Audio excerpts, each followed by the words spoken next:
Hello guys, this is the part 6 and final part of this traditional methodology, which is a process called project closure.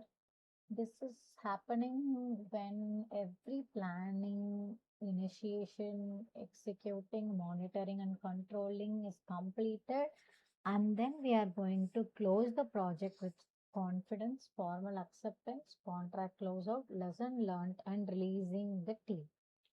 So in this process, what we are going to do is we are going to close the process group where it is just not a paperwork. It formally confirms the project met its objectives and releases everyone tied to it.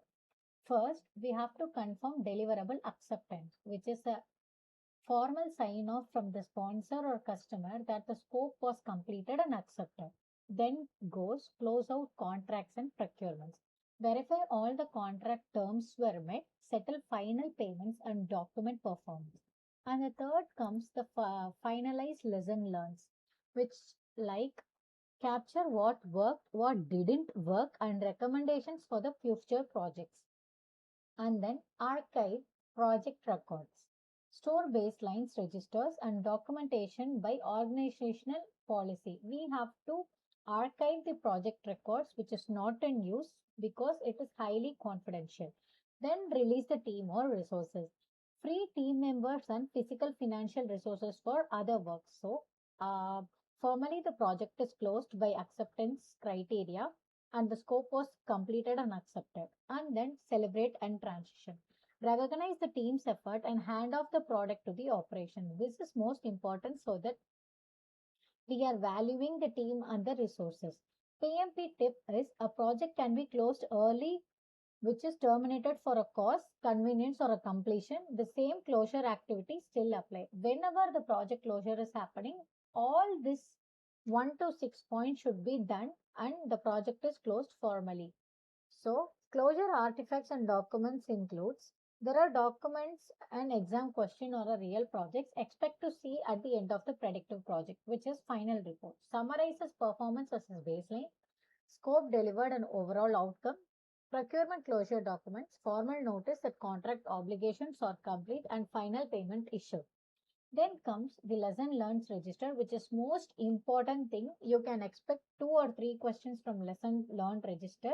When I wrote before July 2026, I personally returned this lesson learned register where they will ask a reasoning question. So, finalize entries feeds the organizational process asset library. And then transition or handover package.